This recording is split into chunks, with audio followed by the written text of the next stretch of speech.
Welcome back to the Cruise Elite podcast. I'm here with Tony. Tony, what's up? Hey, how's it going?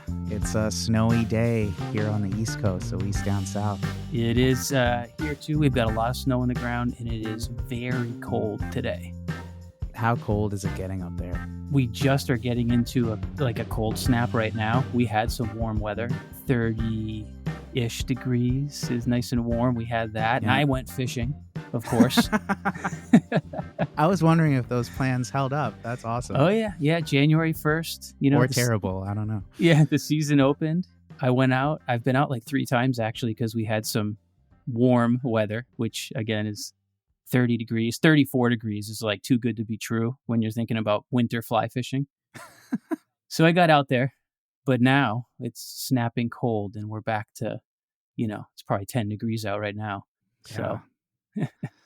So I've got a buddy, and he was talking about he's working on mobility, and he was telling me about how when it's cold, he feels like his body's just less ready. It's not warmed up, right? Yeah. Is that something that you've taken into account in your practice?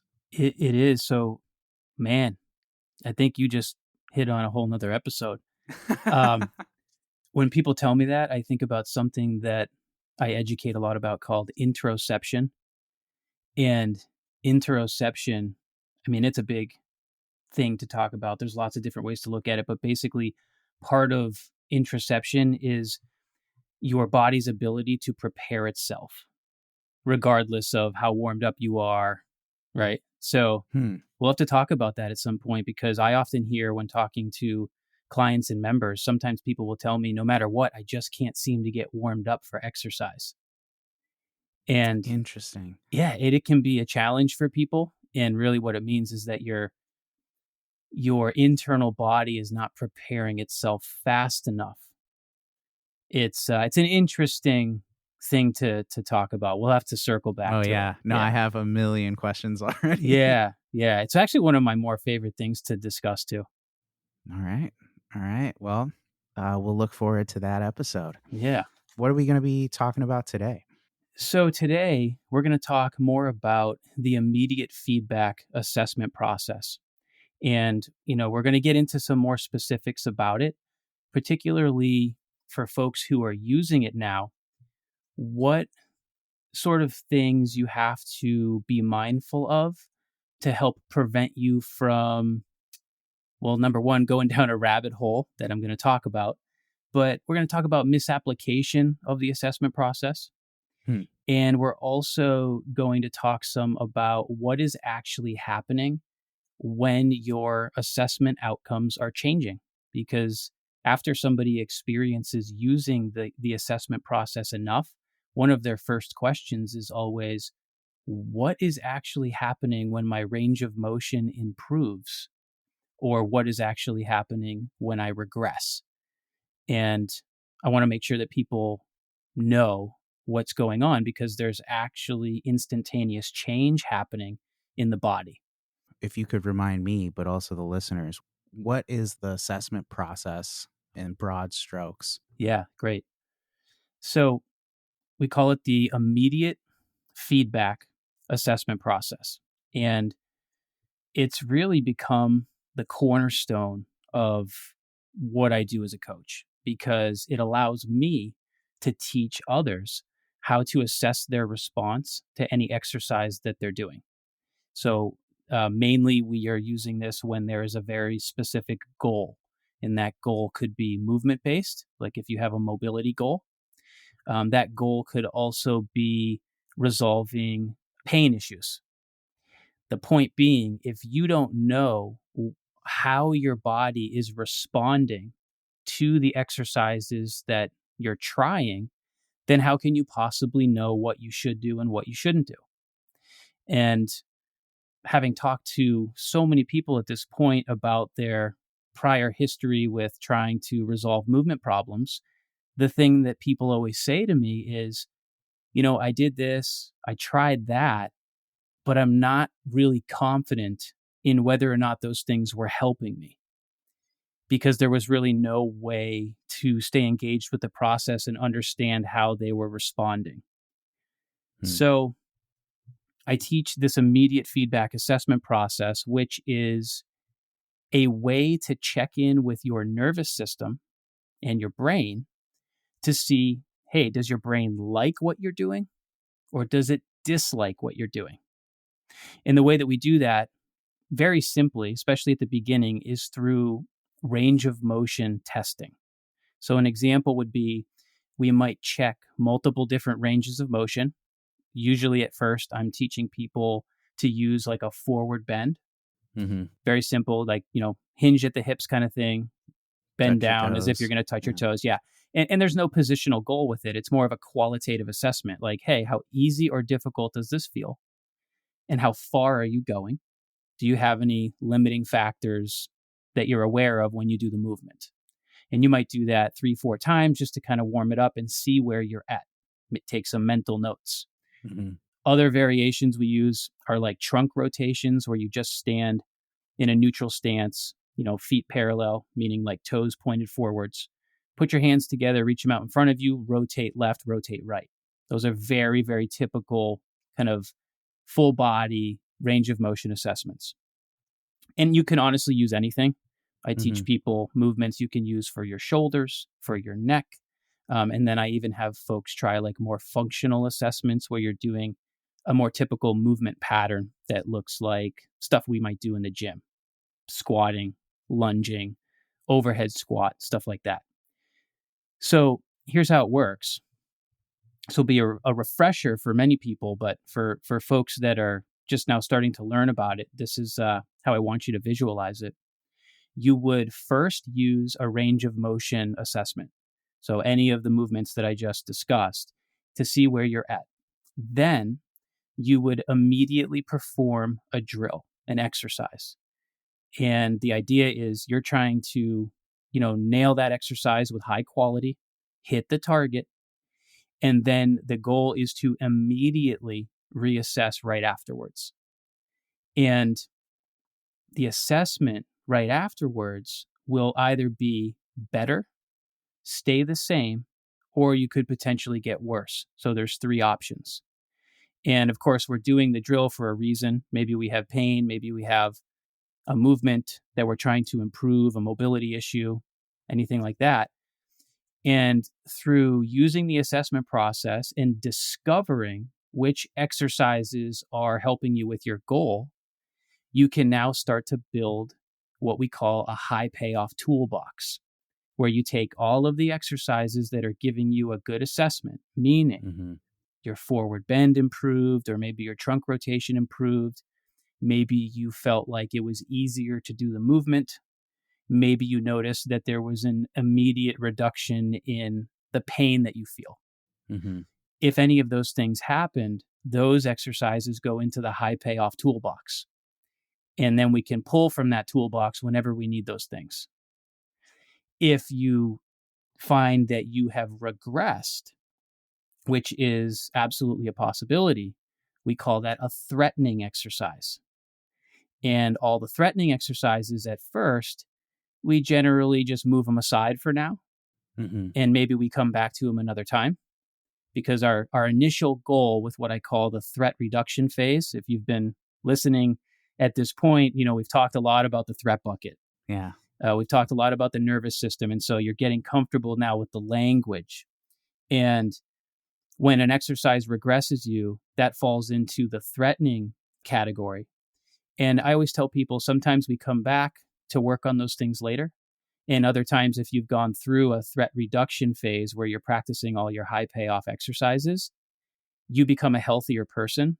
And sometimes you circle back to drills that used to be threatening and they're no longer threatening anymore. Yeah.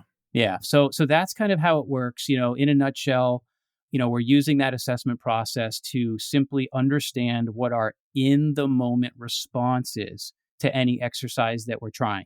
And we have to have a goal. We have to have a reason for using the assessment process. That's really important to understand as well. Yeah. And to that end, maybe we can come up with an example of, specific movement issue or a specific pain issue, and then some theoretical, like potentially high payoff exercises be what would some potentially threatening ones be? What do you Yeah, think? yeah. So let's just go with back pain, right? I've that just is like I've been getting a lot of messages lately, especially people reaching out on Instagram saying, "Hey, I've got back pain. I don't know what to do." It's common, and if you've read any of my stuff or followed along on Instagram or even here with the podcast, you might have even heard me talk about now how back pain it's a tricky one because there are so many variables that can go into it. Not everybody has had an injury event who experiences back pain. Sometimes Right. we actually just have a threat problem. And because the lower back seems to be a little bit predisposed to pain or sensitivity, you can have different health issues, threat issues, movement problems, and they can manifest as back pain. So that's the first thing to understand with back pain is that there are a lot of factors and possibilities. So Mm-hmm. when it comes to the assessment process, here's the big thing to understand. Not everybody responds equally to the same stimulus. So now that I've been assessing for so long with myself, but also I've run assessments on so many others, I definitely have a list of common high payoff exercises for specific issues. Mm-hmm. But when I use that list, I'm not always right. I would say like 70% of the time, I can be pretty accurate. And when I'm posting drills, exercises on Instagram, Yeah. what you're getting is my 70% list. So like I'll come up with a theme and say, "Hey, are you experiencing like low back tension?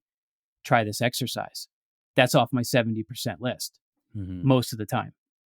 So I have an idea. So for back pain, one of the things that I usually have people assess first is actually a breathing exercise called the diaphragm stretch. And I've talked about that in the past here on the podcast. I actually walked people through it in one of my earlier episodes. And basically, that is a mobilization for the diaphragm muscle. Your diaphragm is your main muscle for breathing. And it has a lot to do with posture and has attachment points on the spine and the ribs. And oftentimes, mobilizing the diaphragm can give people some really, really amazing results in terms of back tension. So that is sometimes the first exercise that I guide people into to assess.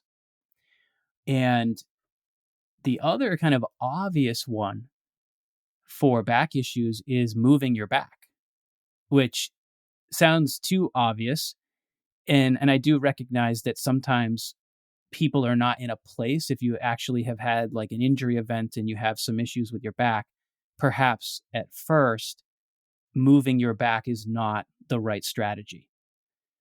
But for chronic pain or threat bucket issues, right, where you Mm-hmm. have back pain but no injury, it's okay. And you want to move your back. You want to learn how to move it. And so we've got a series of great joint mobility exercises. One of them we call a lumbar front circle. And that is a mobilization for the lumbar spine, which is your lower back. And just learning how to move your lower back and mobilize it to help map it, because a lot of folks don't have good mapping of their Right. lower back. Because you hear a lot of people saying, "Hey, if your back hurts, like don't move." Some people will tell me, "My doctor told me, like, don't bend down and pick things up. That's dangerous, for where I'm at." I mean, you have to be careful because you don't want avoidance never is the answer. Yeah. So that movement box we talked about, You got it. You restrict yourself, and then it becomes more limited, and it restricts you, and Yeah. the cycle continues. Yeah, you got it. So as far as like back pain goes, back tension, the diaphragm stretch and the lumbar joint mobilizations that we teach are usually wonderful options. But remember, this has to do with your nervous system and your brain. And it's not really up to me what your nervous system is going to respond well to. And that's why it's so important to assess, because I could try the drill with you that I think is going to solve everything and it might regress you. And that's very important. And I'm okay with that right now because learning what is not helping you is actually just as important as learning what is, because you start to identify those threats and it helps you understand a little bit more. So even if your response is not the one we're hoping for, it's still valuable information. Okay. So someone has back pain. You prescribe these two different exercises, this diaphragmatic stretch, this diaphragm stretch, and this lumbar circles. Is that? Yep. Yeah. We call it a lumbar circle. Yeah. Lumbar circle. So you obviously have to teach someone how to do these things, right? And then they're not on their own, but let's say now they're by themselves and they're performing these exercises and they're seeing, hey, is the chronic pain decreasing? Is my mobility increasing, or the opposite, or did nothing happen at all? Right. That's exactly right. Yeah, and you're looking for the answer to those questions, and really, when you run the assessment process, what you're actually asking your brain is, how safe do you feel about what I just did? That's really the question. And then the other question is this potentially useful? So you're trying to answer those questions, and the outcome will tell you. And it's either going to be better, same, or worse. Yeah, same. We didn't talk about that yet. If your assessment outcome is the same, that's fine. That's generally okay. But sometimes what needs to happen at that point is you need to get better at hitting the target of the drill. Or there are times when I then try to help people add more complexity to it, or load, as we might say. Because when it comes to trying to get your brain to respond to drills, sometimes we need more stimulus, especially people who have more of an athletic background or who are very consistent with fitness, or they've been, exposed to, say, strength training for a long time. Their brain might be looking for more load before it will actually express a positive change. When you give someone these exercises and you give them these guidelines and these things to look for, I have to imagine that there are times when things don't go as planned. Maybe the client is misunderstanding a part of the process, or like you said, they're not using enough load, but they don't know that they're not using enough load. What are some common issues that occur when the self-assessment process really takes off and they're using it on their own without you? Yeah. So you made me think of one of the obstacles that actually people can face early on. Not everybody, but there's definitely a certain kind of person that has to get pretty practiced with the assessment process before they can feel confident. Sometimes when I teach this to people, one of the struggles is for people who don't have great body awareness yet. So what I mean by that is they run the movement assessment and they're just not sure. Like, did my forward bend improve? Did my trunk rotation improve? I really don't know. And that is real. Like, some people just don't have a great awareness yet on checking their movement because maybe they don't have a background in much training. They're relatively new to exercise, or they haven't, ever been an athlete before. Athletes get really good at the assessment process very quickly because for years they have been checking in with their body, and they've also been learning skills. And anytime you learn skills for a long period of time, you get a good understanding of where your body is in space, and you're kind of constantly checking in to see, like, hey, am I approaching this correctly with the movement? And so you get a lot of feedback. Yeah. Well, that's like having a really good brain map for your body. That's like having really good proprioception, as we say. So if you're a person that doesn't have great proprioception yet, which means you don't have a good map for your movements, you might be doing the movements and checking in, and you're like, I don't really know. I'm not really sure. And that can be a struggle at first. And so at that point, I encourage people to just keep practicing, because you will, now that you're starting to at least ask the question, is this better, same, or worse, you're going to build that proprioceptive map over time. And that increased body awareness will give you more confidence later on. There also is a common struggle for people who just don't improve, right? They're doing those movements, and no matter what, there's no change. And sometimes that's the type of person that we need to change the load in some way, because they're just not yet getting a response. That is when I teach people a few simple things to try with the exercises that they're performing. The first thing that I usually have people do is try adding actual resistance to the movement. So if we're just doing, let's take it back to that lumbar front circle joint mobility drill we were talking about. If you're doing that and you're not getting the response, but you are hitting the target, perhaps we need to add resistance. So now we might take a resistance band and we might set you up with like a self-anchored variation that I teach, which now provides you resistance to work against, gives you a lot of feedback actually about your movement quality, at the same time makes you work harder. And sometimes that is what is needed to increase the novelty of the stimulus that you're providing your brain and nervous system. And then your brain will start to respond, and you'll see that response as more positive change in your assessments. So that's one of the first things that I usually do. And then the second thing, and this was kind of an interesting one, sometimes by changing the speed of what you're doing, you can change the assessment outcome pretty quick. And this is something that I use a lot with one-on-one sessions. Think about, especially with mobility work, think about most mobility work that somebody might practice. Generally speaking, it's all done at a slow speed, because with like exercise, we're always like, hey, you got to move slow. You got to be controlled, right? And that is good. Like, you want to develop control for sure. However, when you change the speed of what you're doing, you actually start activating a different set of receptors. We talked about receptors in one of the previous episodes as nerve endings that are sensing different types of movement, right? It's part of your proprioceptive system. You have lots of different nerve fibers, receptors, as we call them, that sense different kinds of mechanical load.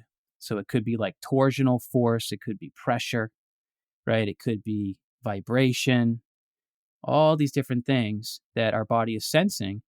By changing the speed of your exercise, so let's use that same lumbar circle. Now, instead of doing it super slow, let's do it a little faster. And that's an interesting one, because that will often change assessment outcomes pretty drastically. And it's usually surprising to people, because it's almost like there's an unwritten rule in exercise, like, oh, don't do it fast. That might not be safe. And where I do think that is a good rule of thumb with some exercise, especially when you're first learning, when you're doing something that has a low risk, like joint mobilizations. Yeah. Changing the speed can be really, really productive for changing the assessment outcome. Yeah, that's really surprising. I wasn't expecting that. I always think of like, relaxing into a stretch. Right. Holding it, then getting a little more, no jerky movements, right? Yeah, and it's actually a big part of my movement philosophy too, because if you're trying to become better at moving, you're essentially trying to become a better athlete.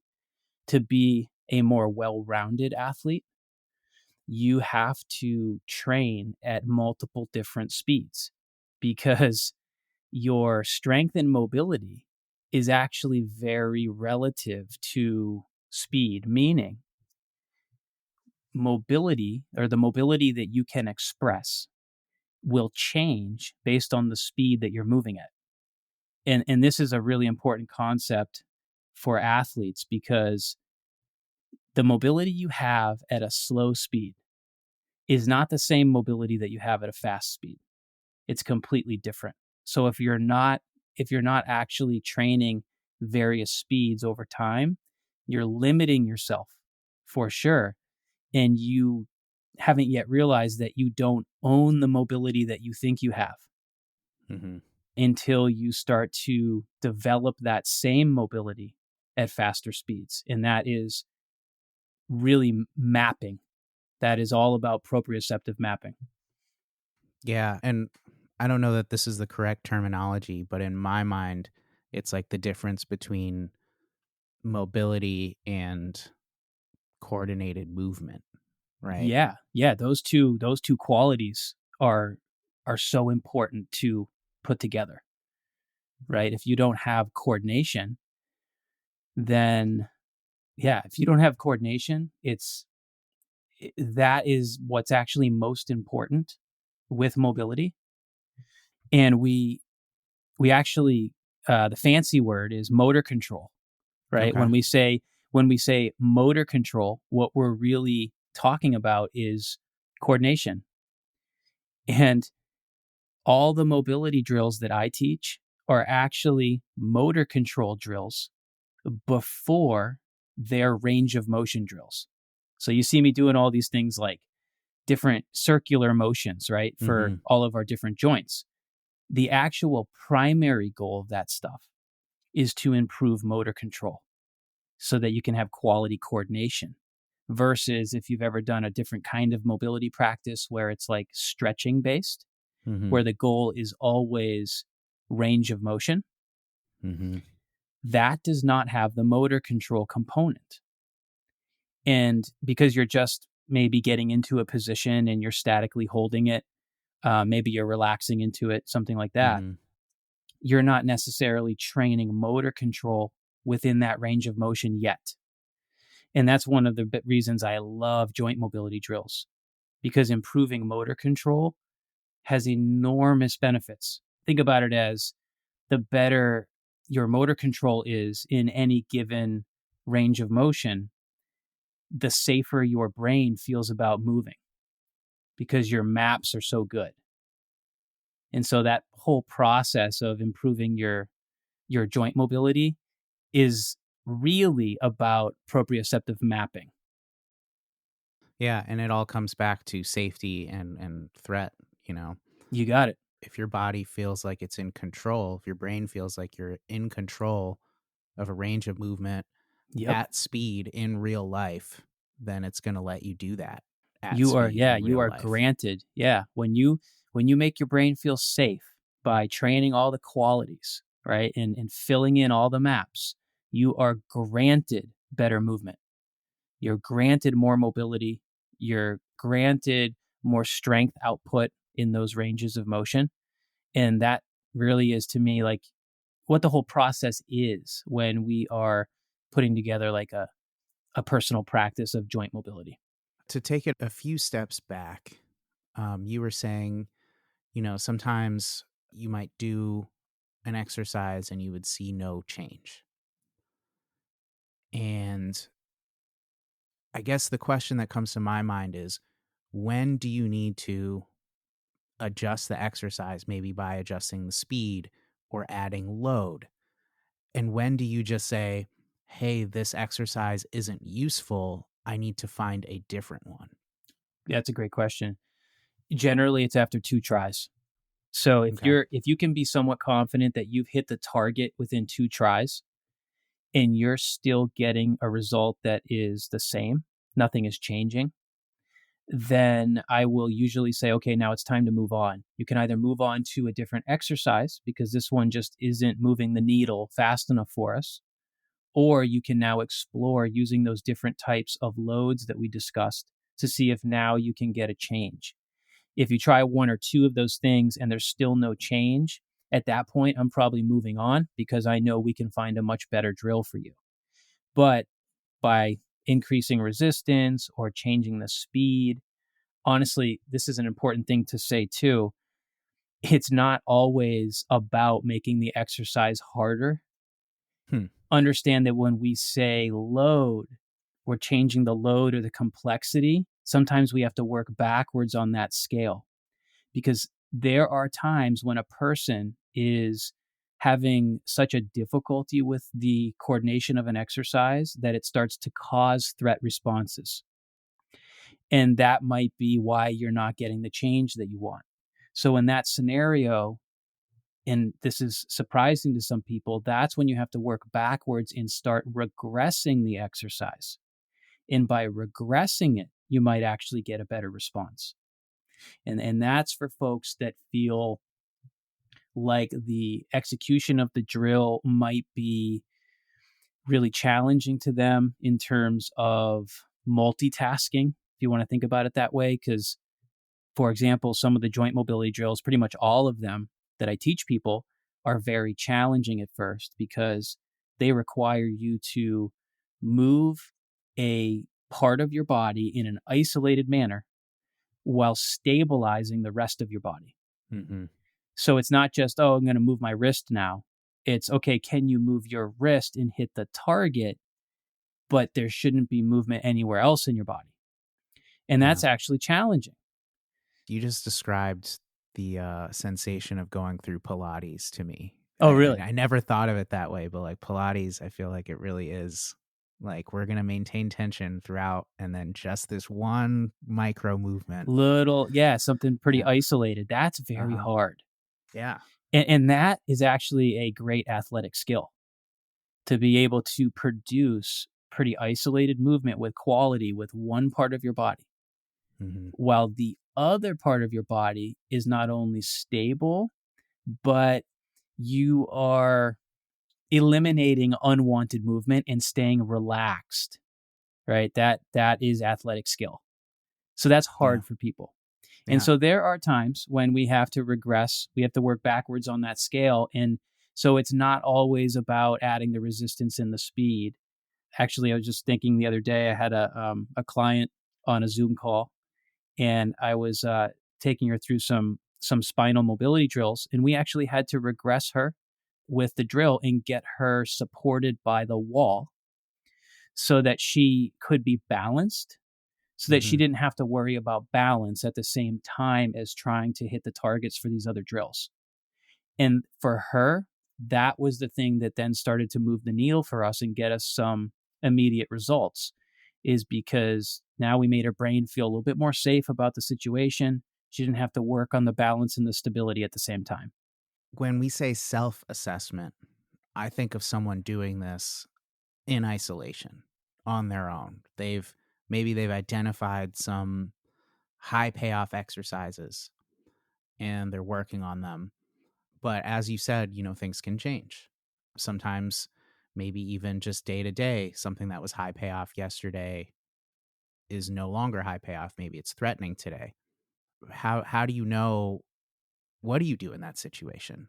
That makes me think of when a person's results are changing, right? They're a little bit inconsistent. Something helps you one day and you're excited about that. You're doing it, and then it no longer helps you, or it even makes you worse later on.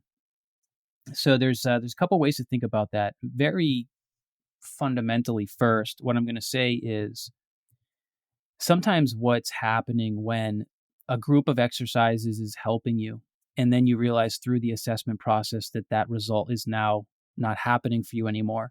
Sometimes it's because your brain has already adapted to the challenge. And this is something that I experience a lot with athletes who are already very practiced at learning movement. Their brain adapts fast because they've been learning movement for most of their life as an athlete.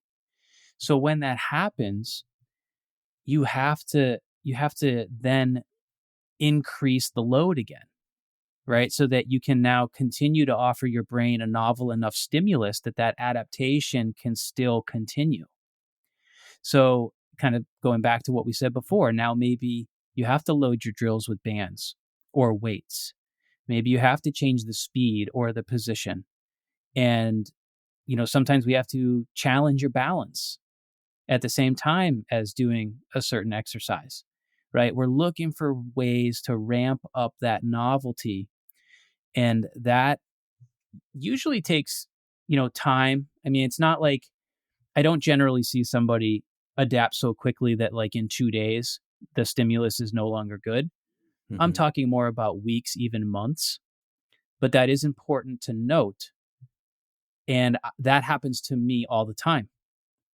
So I might find some good drills for myself. And over the course of a few weeks of practicing those drills, eventually my brain's like, all right, okay, I get it. Like, I've done this enough. I've learned, maybe I've marked some improvement. And then rather than saying, all right, I'm going to abandon these exercises, the first question I ask is, what can I do to keep doing this group of exercises, but make it a little bit harder so that I can keep offering my brain the same type of stimulus from the same exercise, but now it's harder. So that's an important thing to hear for people that are finding that the novelty is wearing off, if you will. Mm-hmm. Yeah, I had we talked about my knee before, but one of the things that I found really helpful was using this Theragun massage tool on some specific places around the knee joint, kind of where the muscles attach to the ligaments, right? Right. And that was really high payoff for me for a while. Mm-hmm. And then it just flipped, and it felt like I was just overdoing it, and it was actually causing my knee joint to be crankier and more painful. So I just kind of stopped Interesting. using that intervention, right? Right. And Right. focused more on loading the joint in a movement like a squat. Yep. So, I had the benefit of, physical therapists, and then, talking to you about stuff. But I'm actually really curious. I understand why something may go from being high payoff to no change. Right. It's like now my body's used to it. It's no longer helping. But why would something go from high payoff to threat? Yeah, that's an awesome question. So this is where this is really what it is to master this craft, if you will, which truly it's nothing you can master, but in an attempt. So when a stimulus starts as productive, right? You're getting a result, things feel good, you're moving better, pain goes down, whatever. And then you offer yourself that same stimulus, and then eventually it's now regressing you. Now it's become a threatening stimulus. There's a couple of different things that could be happening. So number one, this is more basic. You need to find the minimal effective dose. Okay? That is always the goal with any kind of applied stimulus. And that can be challenging because when something helps us, what do we want to do? We want to give ourselves more of that. Mm-hmm. And so using that percussion gun that you talked about, 30 seconds of stimulus is very different from 2 minutes of stimulus. And so sometimes you have to consider the minimal effective dose and honestly see what you can get away with in terms of how little can you do to still get yourself the same result. And try not to just have that mentality of, hey, if 30 seconds helped, well, 20 minutes is going to be awesome. Yeah. Right? Because it doesn't always work that way. More must be better, right? Right, right. It doesn't always work that way, unfortunately. So consider the minimal effective dose. That's one thing. And that's something I'm always coming back to. Now, the other one is a little bit more involved. The other one is more about fuel capacity, right? So literally meaning like your brain having the fuel resources that it needs to continue to offer you the result. This is very important. Maybe one of the most important things that I teach people when it comes to the assessment process, and especially folks who are metabolically compromised in some way. But this also can be for very healthy individuals too, because when we improve ourselves in the moment with movement, right? When our range of motion gets better or our pain goes down, like you said initially when you were using the vibration, your knee was feeling better. We don't recognize this, but it takes energy to facilitate that change. Because what you're essentially saying to your brain is, hey, brain, do you feel safe about this? And if your brain goes, hey, I like it, I feel safe, I like the stimulus, I'm going to grant you more movement options now and less pain. that eats up energy. So if you miss your minimal effective dose and you keep offering yourself something that keeps making you better and better and better, you could run into a fuel deficit problem where your brain eventually goes, hey, I don't want to do this anymore because you keep asking change to occur and I don't have the fuel resources yet to meet that demand. This is happening to people constantly. Like when people tell you I did all my physical therapy and it was working until it wasn't working, sometimes this is why. And again, the thing to understand is I'm not just talking about people that have known metabolic issues. It is very important for those individuals because it happens very quickly and easily because they might not have the fuel capacities to support the movement intervention very early on. And when I say early, I mean like I've had experiences where 1 rep of an exercise was excellent for a person and 2 was not good. Interesting. And we're talking, it can be very like, it's hard to draw the line and figure it out. And this is again with more compromised individuals. When somebody has they're maybe a metabolic concern, diabetic, pre-diabetic, managing an autoimmune disease, we're talking about things like that. But you could also see the same thing happen with a healthy individual who just has some poor lifestyle habits, some nutrition issues. Maybe they're not eating frequently enough or the right foods, and that is coming back to kind of, bite them in the rear end when they're doing movement stuff and interventions because they're running out of fuel. Okay. So this is super, super important.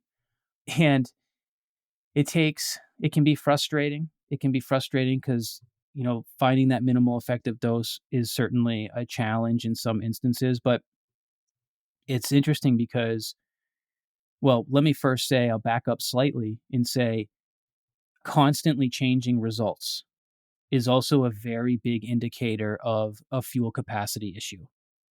So your example is a good one where you offer the stimulus, it's good, and then maybe you miss the minimal effective dose eventually and now it's not good. Okay. That's a good example.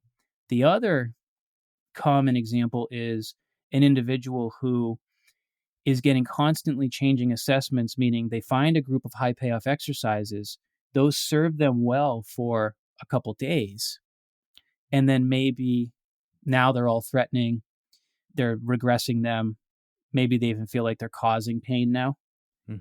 Perhaps some of those drills become high payoff again, and then the cycle continues. That is usually the kind of presentation that you see with somebody that has more of a metabolic challenge. And because their brain does not feel like it has the fuel resource to support the change, the output, which when I say output, I mean like the assessment outcome, is giving them very mixed findings. And when it comes to pain, one of the things that goes with that too is sometimes pain that floats around the body. So you might have shoulder pain one day, and then you do something for the shoulder and that feels better.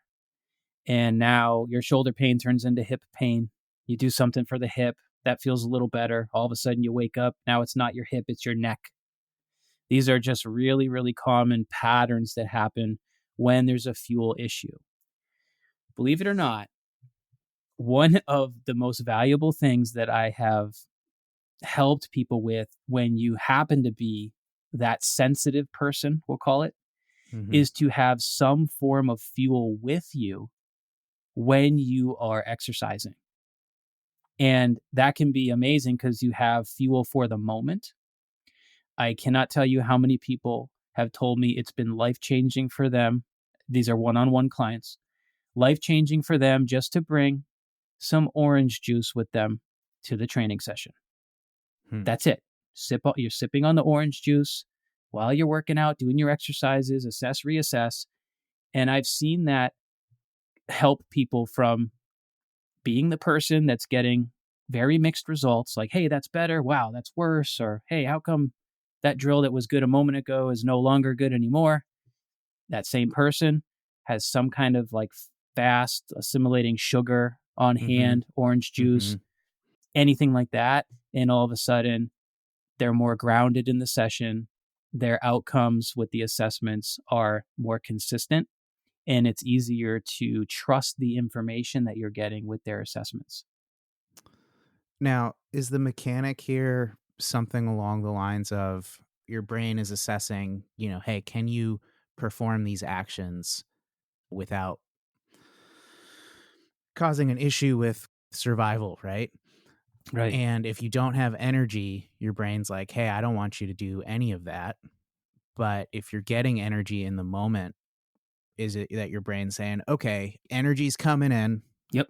I think that we can spare some of this to move and do what we need to do in the moment. Yeah, that's exactly right. And the other thing that we do to kind of, I like to combine it with that idea, is to use breathing exercises in the moment as well. Because the other form of fuel source that we can offer our body in the moment, and it's the fastest one, is through breathing. And so that kind of ties in. We talked a little bit about breathing in a previous episode, how there's different styles of breathing.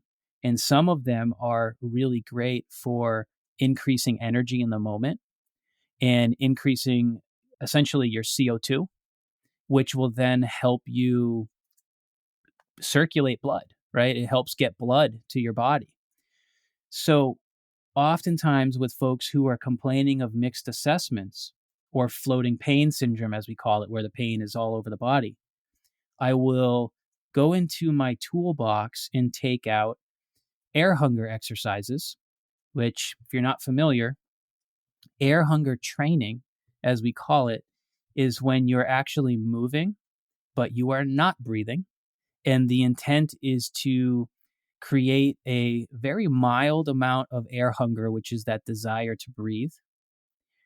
Or you do an exercise that requires you to reduce your breathing to a much slower rate so that you can start to elicit that air hunger response, which is your CO2 becoming elevated. A simple way to think about that is if you did like box breathing, where I told you to inhale for 4 seconds, hold for 4 seconds, exhale for 4 seconds, hold for 4 seconds, you might start to feel just a little twinge of air hunger because you're now following this pattern of breathing, and it could get a little bit challenging for you. If 4 seconds isn't difficult, you might try 7, and then it probably will get difficult.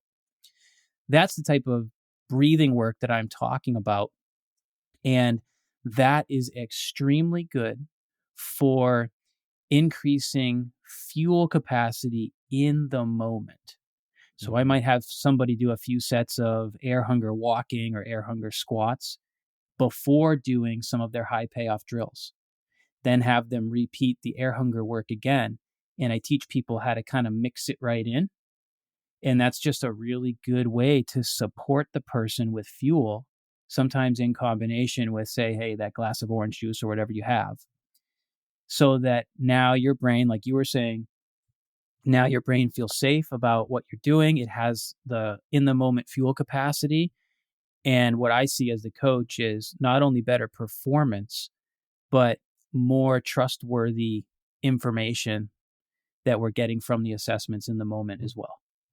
Yeah, we're removing the fuel variable Right. from the equation at least a little bit. At least a little bit. And those same people usually have to work on their fuel outside of the training session too. Like you may have to pick up better nutrition habits or potentially utilize that same strategy throughout the day. We've got a really cool drill that we teach. It seems so weird, right? It all seems weird. It's called bag breathing. And bag breathing is when you take a bag and you put it over your mouth and your nose, and you just breathe very slowly and relaxed into the bag. Generally, nasal breathing is what I tell people to do with that. And what's happening is you are rebreathing some of your own CO2. This is something that I often use in session with people or teach them how to do on their own. Of course, I assess it and reassess to make sure it is the right drill for them. Mm-hmm. It is generally high payoff for a person who needs it. I mean, I'm going to say 90% of the time, but I have had a couple experiences where it wasn't the right drill. But it is so high payoff at so many other times because you're increasing the person's CO2, giving them a better balance of gases, right? And that helps with blood circulation.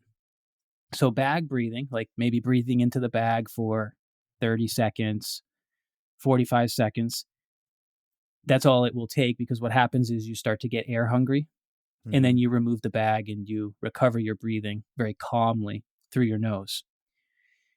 It's wild. I mean, I have had so many experiences where pain has gone from like a high level to basically nothing just from a single set of bag breathing, from increasing CO2, because their brain was in such need of fuel that the increase in CO2 was like, your brain was like, yes, thank you. Like, I needed this. And then all of a sudden, the pain output reduced.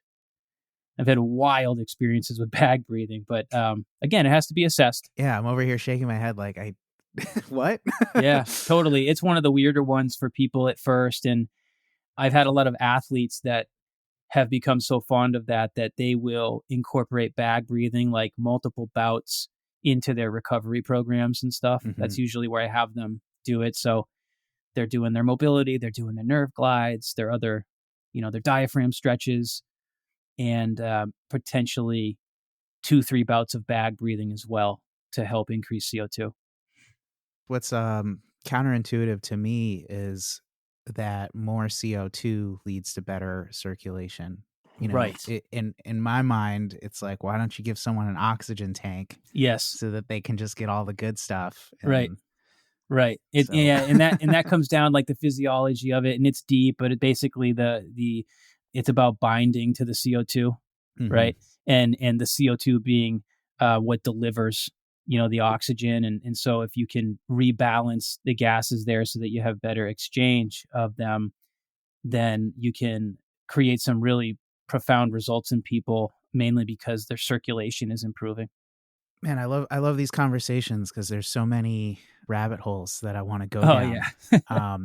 But to kind of bring it back to the theme, do you have you like imagined a flow chart or like a decision tree for self-assessment?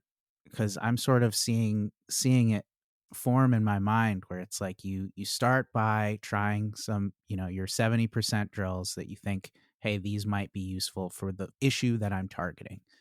You try those, you figure out what's high payoff, you put that in your toolbox. You take the stuff that's threatening and you set it aside for now. Yep. And then you apply it and you assess. And as time passes, things may start to change. And then if they change, you determine whether you need to add load or speed or check your dosage. Is this the minimal effective dose? Dude, yeah, you've got it, man. Love it. So yeah, I have a flow chart, and I could make multiple flow charts, and I have one that you made me think of. It's something that I teach in our advanced course called the Neuro Dojo, where we get a little bit deeper into these, neurocentric types of training methods, and so the one that you described, where the flow chart brings you to a point of, okay, what's next? Do we add load? Do we regress? Mm-hmm. I talk a lot about that to our participants in that course. And the other part that you discussed at the beginning is exactly what I teach inside our free mobility challenges. So inside our free mobility challenges, I go through all this education to get people very equipped with understanding how to use the assessment process for themselves. And the idea is that they're learning how to build that toolbox. And we stop that for them at a point where the goal is to get them to understand how to identify those high payoff drills, but also the threatening ones. Mm-hmm. And then it stops there. And then inside our community, our membership, I unpack that even more for people. especially how to blend it with our strength training program and how to use that philosophy with our actual mobility program. But then it goes deeper once we get to the Neuro Dojo, and we start talking about like other types of stimuli that we can add to the drills. You know, what are the options for adding complexity? Because it's not just resistance. It's not just changing the speed. There's other things that we can do too, bringing in other sensory systems into the mix so that now you're combining different things to create an even stronger stimulus. So yeah, all of that, you know, the way that you were just describing it is great. And those flow charts are essentially what's in my mind as I'm taking people through that. Yeah. And I don't imagine, you know, at least, especially not me, but everybody will take this and then say, you know, I've gotten to a level where I've mastered this and can apply any stimulus to you know, I don't think that's the end goal, but getting people familiar with the process, with understanding the tools and starting to apply those in their life. I think this is super helpful to give kind of an overview of what you need to be thinking about in terms of self-assessment. Totally. Awesome. Is there anything that we left on the table that you feel a burning desire to mention? Actually, I just remembered. That I wanted to mention this today. Thankfully, I remember, because the last time I meant to mention it too and did not. I wanted to give people a little bit clearer idea of what is actually happening with the assessment outcome when you get better or you get worse. Because when you first get into this, it's very exciting, right? You're marking change, your movement improves, your pain becomes less, or you're slightly confused but intrigued because you regress. The range of motion that you had a moment ago, you don't have anymore. So then the people's question is, all right, once the smoke has cleared and I'm starting to feel comfortable and confident in the outcome that there is change, everyone wants to know what the heck is actually happening when, say, I go from only being able to bend over and, you know, get my fingertips to my mid shin versus I do a drill and now all of a sudden my palms are on the floor, right? And that can happen absolutely like instantly. When I say instantly, I mean a few reps of a drill can bring you from I can't come close to touching my toes to boom, my palms are on the floor. It happens all the time. I'm not saying that that's 100% permanent for a person. That's a different conversation that we have to hit eventually, because the second question everyone asks is, how can I help the result last longer? Right? Because we're not saying it's permanent, right? It's your in the moment change. It's the in the moment output. I have had bizarre experiences, Tony, where it has been permanent and I just can't explain it. Yeah. I don't know what happened in their brain. It's probably 5 times in my career now, we've done a drill, 1 rep to 3 reps, and an ongoing limitation or pain just disappeared and it never came back. I don't know how it happened. I wish I did. It's not common. It's not common. Right. So what is actually happening when your range of motion improves or regresses? And that really is summed up by saying those changes are changes in your muscle tone, right? So the resting tone that you have, or, you know, the tone during like an active movement. And it's because you've offered your brain a stimulus. Okay. You've activated your brain. And if it's a good stimulus, what you will often see is good, positive changes in range of motion, right? The tone has changed in your muscles. And again, it's not permanent, but it's what has happened in the moment because your brain is now granting you better movement. And when you say that, you don't mean like toned arms like they would talk about in so I don't mean like article. I don't mean like stereotypical, like, you know, what you see in like fitness infomercials, you know, like tone the arms, tone the thighs, right? I actually mean like, thank you for pointing that out. I actually mean like neurologic information to the tissues right? So the information, from your brain to body has changed, and that has an outcome on your tissues, on your muscles. And so I'm not saying like one moment you don't have a six pack, and then the next moment, because your muscle tone is better, now you have a six pack. I'm saying that neurologically there has been change, and that change has resulted in changes in muscle tone, which is like information to the muscle. And your muscles are basically taking orders from the areas of your brain that they get commands from. And so your muscles are basically saying, all right, thanks for that input. Now we're going to grant you this movement and, or this amount of pain. So when that's happening, you do an exercise, that provides your brain the input, right? Then there's a decision-making process. Your brain says, all right, what do I do with this input? And then eventually there's an output, and the output is the movement that we're testing.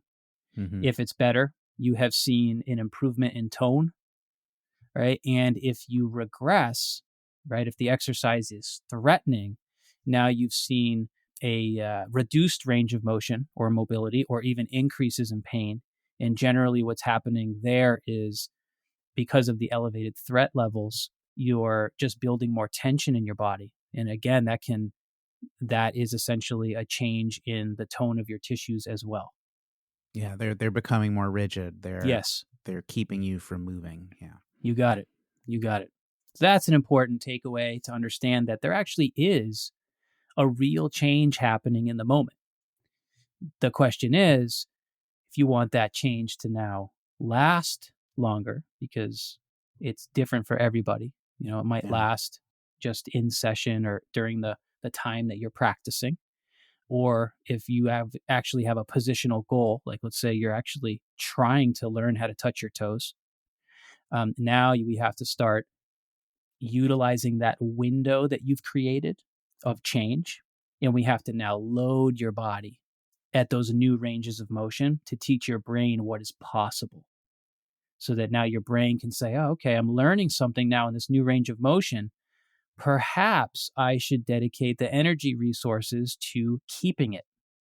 Mm-hmm. And that now starts to kind of overlap with those, I guess I'll call it the progressive overload principles that you hear a lot, like in the strength and conditioning world, where now we have to provide the training stimulus. We have to make sure that you're consistent enough with it, right? Hit the minimal effective dose, but we have to do it consistently over time to create adaptation so that you can start to own those new ranges of motion. That's a whole episode. Yeah. In a nutshell, you want your body to believe like, hey, we need to be able to do this on a regular basis. So, yep. Okay. Yeah. And that's, I should say, when we use the assessment process, this range of motion testing, globally, what it is it's a global way to ask your brain and nervous system, how do you feel about this exercise that we're doing? So in that sense, the range of motion and how much it sticks and stays around doesn't matter. You're just checking in. Hey, better, same, or worse. Mm-hmm. But then the other way to use it is if you're actually working on positional goals, then I'll tell people, hey, if you have a positional goal, if you want to learn how to do a split, right? Yeah. Everyone, I hear that a lot, that people want to learn splits and stuff. Or it's something simple, right? You haven't been able to reach up over your head and grab a cup out of the cupboard because of shoulder pain and range of motion limitation. Okay. Mm-hmm. Now we actually want to use that movement as the assessment as well. And now we are interested in getting those results to stick over time. Yeah. More of a long-term perspective. Yep, exactly. Awesome. All right, that's it, Tony. I hope that everybody enjoyed this. Talking about the nervous system and the brain gets me excited. At this point, if you've been listening, hopefully you're really starting to put it all together. And actually, I recently just heard from somebody that reached out to us, Tony, about how they've listened to every episode. And for the first time, they are starting to get results in terms of their back pain. And they're one of those people that has said they've tried everything. And so just understanding these fundamental concepts and starting to apply the assessment process has been really, really great for them. So I loved hearing that. That's amazing. Yeah. So really, really glad to hear that. And if you guys are having success, please reach out and let us know about it. So that's it. If you want to learn more, please follow the podcast, check out the website and the dojo, and come along for the ride. I promise you'll learn valuable lessons and build a tool set that will help you keep training pain-free for years to come. Thanks again for listening.